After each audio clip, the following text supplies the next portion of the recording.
Memang saya budaya, nama budaya. Hari ini saya akan mempresentasikan tentang kolase elevasi. Jadi kolase elevasi merupakan erupsi yang disebabkan oleh angin.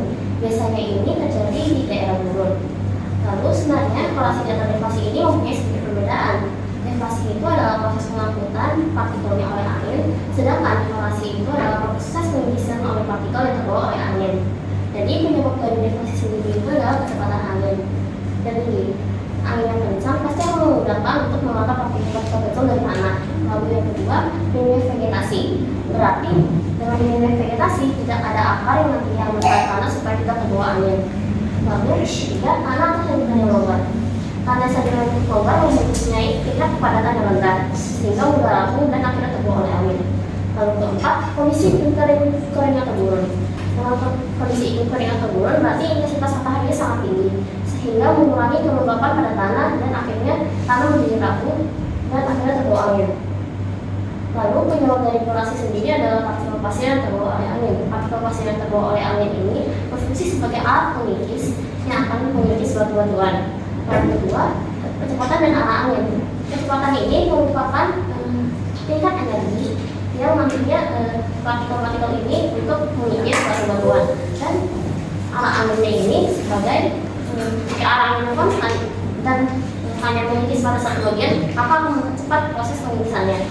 Lalu ketiga, jenis dan kekerasan batuan. Batuan yang lunak seperti batuan pasir dan kapur akan lebih mudah terkikis dibandingkan batuan yang lebih keras seperti granit.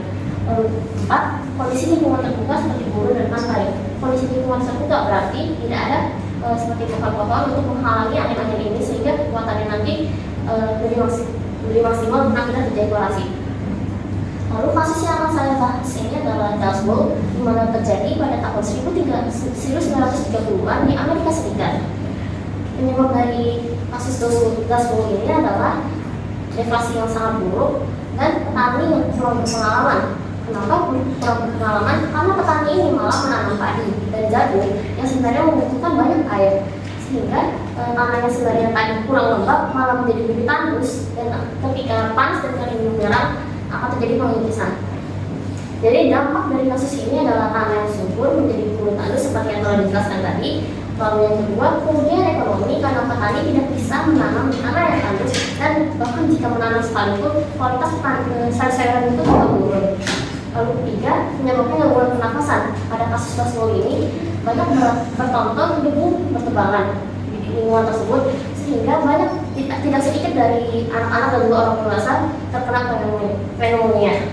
Lalu keempat, migrasi massal, karena kondisi lingkungan yang buruk, karena tidak bisa ditanami dan juga banyak terjadi berterbangan, akhirnya memaksakan warga-warga di sana untuk melakukan migrasi. Lalu yang keempat, kerusakan infrastruktur. Karena terjadi pengikisan tanah, akhirnya tanah-tanah yang tadinya padat menjadi kurang padat, dan akhirnya struktural bangunan tersebut tidak kuat untuk tahan tanah dan akhirnya bisa tumbang ataupun rusak. Lalu upaya yang bisa kita lakukan, pertama adalah reboisasi atau penghijauan kembali. Dengan reboisasi atau penghijauan kembali akan ada pohon-pohon yang nantinya akan menahan kekuatan angin tersebut untuk mengikis. Lalu yang kedua, penanaman tanaman berbentuk seperti legum atau clover. Clover itu adalah tanaman berbentuk hati. Dengan ada tanaman tersebut, akhirnya ada akar-akar yang nantinya akan menahan tanah-tanah. Lalu ketiga, pembentukan terasering.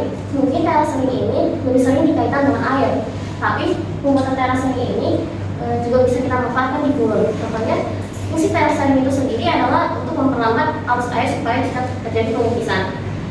Dengan perlambatan ini, kita bisa membantu memperlambat proses penyerapan air oleh tanah, sehingga penyerapannya bisa lebih maksimal dan membuat tanah lebih padat. Jadi kata-kata hari ini adalah seperti batu yang terkikis angin, kata-kata hidup membuat kita menjadi lebih kuat. Terima kasih, Kak.